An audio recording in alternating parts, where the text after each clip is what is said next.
As persistently as computer hackers work to infiltrate secure networks, information security analysts work that much harder to keep prying eyes out. Information security analysts design and implement security measures to protect an organization's computer networks and systems. Their creativity and innovation continually expand as the number and complexity of cyber attacks increases. In this field, it's essential to keep up with the new technology and preventative methods.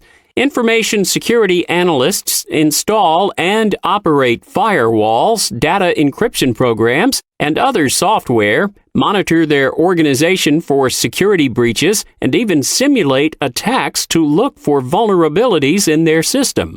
Their work is the opposite of hacking, and security analysts need to know how to break a system's defenses, just as well as they need to know how to build them.